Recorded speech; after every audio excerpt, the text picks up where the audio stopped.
This is hot off the rumor mill, completely and totally unsubstantiated, and I hate telling tales outside of school. But a little birdie told me there are some rumblings in the grapevine that perhaps WooCommerce just gave some firearm merchants 14 days notice to move off the platform. The fact that WooCommerce is built on top of WordPress, which is an open source platform, really means this kind of ban doesn't make a whole lot of sense to me, so I'm not sure I completely trust it. Now, I do see that firearms and ammunition are prohibited on Woo Payments, which is powered by Stripe, so maybe, just maybe, there's some wires crossed here and we're hearing rumors about Woo Payments and not necessarily the platform itself. Regardless of whether or not Woo is actually kicking people off the platform, it sparked an interesting question.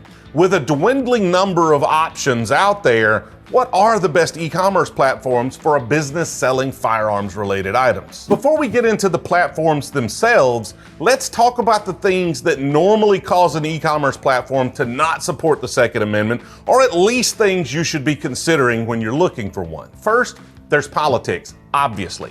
But it's not just the politics of the e-commerce platforms you have to worry about, because a lot of these platforms are like big Lego sets built out of multiple different blocks of functionality. Some of those blocks are internal and controlled by the platform. Some of them are external services. And if the external services don't really want to support Second Amendment businesses, well, it's hard for the e-commerce platforms to leverage those to support your business. These platforms are also considering the risk of shifting politics or possibly being sued. So the business that they would actually generate from it is just not worth the hassle, so they avoid the industry completely. It's also important to note that there are two different types of e-commerce platforms that you should be considering.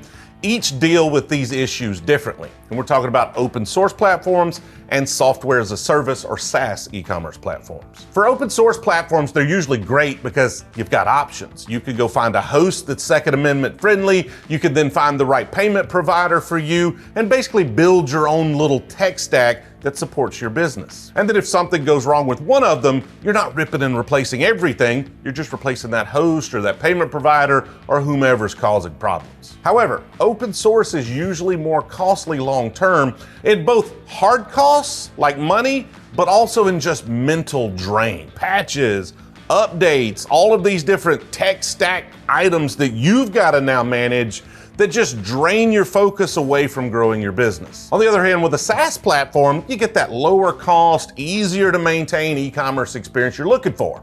But you have no control over most of the tech stack. Now, you could obviously choose all of the third-party add-on tools, but that core tech stack is out of your control. So you need to make sure you find a SaaS platform that supports the Second Amendment. Unfortunately, in this industry, you've got all the normal e-commerce platform selection considerations, but then you got all this crap to deal with.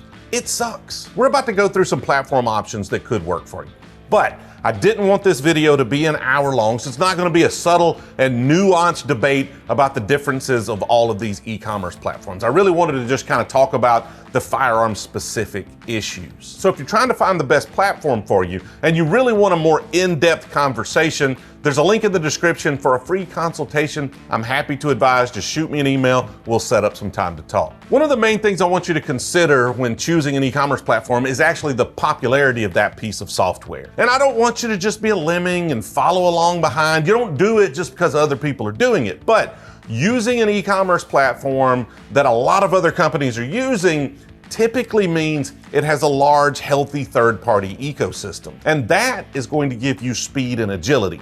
These obscure e-commerce platforms that are like industry specific usually end up being traps that just slow you down. They seem nice. They've, done all the industry specific stuff that you want them to do, but when it comes to actually being good at e-commerce or being agile and nimble or keeping up with trends and ever-changing customer demands, they suck at it. And you have a decent site when it launches, and then 2 years from now, you're 2 years behind everybody else because you can't adapt and adjust. So that third-party ecosystem is what gives you a lot of that agility because you don't have to write things from scratch. You want FFL? Well, do you want to spend a little time this afternoon installing it? Then it's ready to go? I mean, maybe we spend a week customizing it if it doesn't have everything that you want it to have or doesn't work exactly like you had in mind.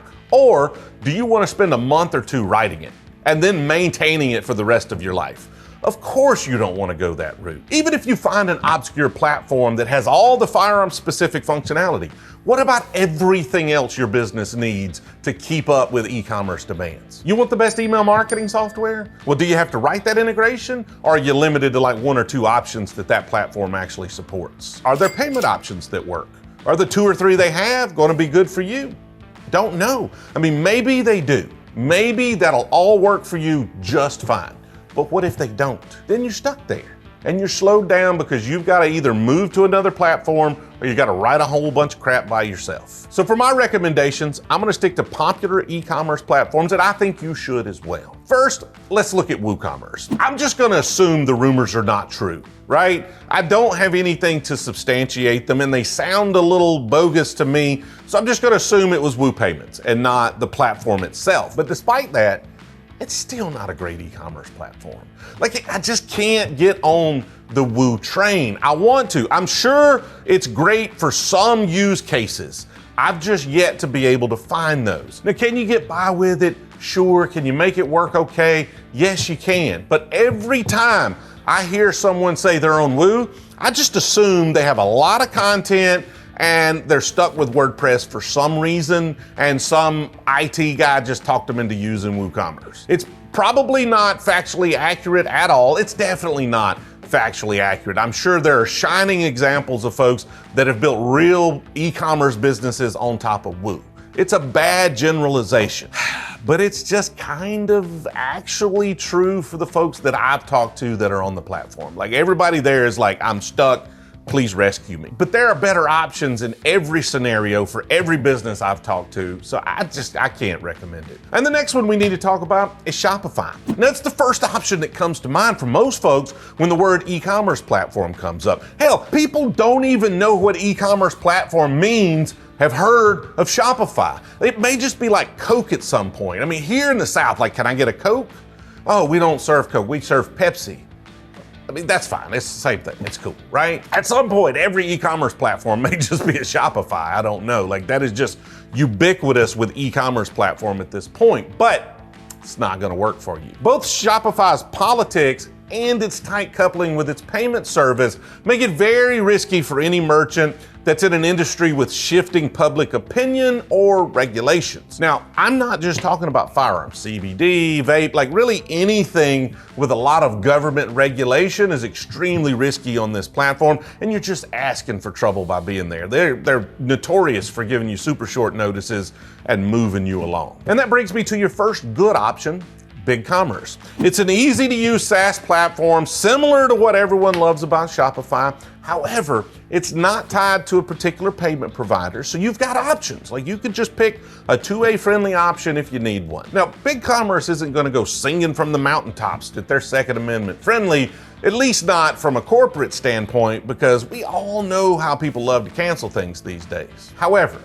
they are the only major e-commerce platform I'm aware of that has somebody internally that's over their firearms division, and they're headquartered in Austin, Texas. Now, I know it's the most left-leaning city in Texas, but it's still Texas. Of course, BigCommerce is one of the more popular e-commerce platforms around, so they have fantastic third-party support, even some firearm-specific things like FFL. Let's talk about your second option, and that is Adobe Commerce. Adobe Commerce is an open-source platform with a large community of third-party support. So you're gonna have a lot of options as far as payment providers goes. Now, they may not wanna host you on their cloud version where they provide the hosting. I don't know for sure. You just have to talk to them about your particular business, but they do have the option where you can go on premises and actually find the host that works best for you. So you can then go build that Second Amendment friendly tech stack. My concern here with Adobe Commerce is that Adobe is kind of pushing it more toward a SaaS-based microservices architecture. So it's losing a lot of that open sourceness, and new functionality are coming out as these little small SaaS services. They're also very much a California corporation, and I don't know about their political leanings, but that at least has some assumptions built in with it. And then they're kind of, newly SaaS, like just moving towards SaaS. So at some point in the future, that combination might actually have them take a different stance on the industry. Like, it's just complete and total speculation. There's nothing there. I have no inside information on that whatsoever. But if I were choosing a platform, that would be a little bit of my concern with it at this point. But that brings me to your third option, and that is Magento. Now, Adobe Commerce is just the more advanced paid version of Magento. It comes with a big old fat license to go with that more advanced functionality. Magento, on the other hand, it's just free to download. You can just go download it right now, free. Just have it on your computer, have a good time with it. But don't get free confused with cheap.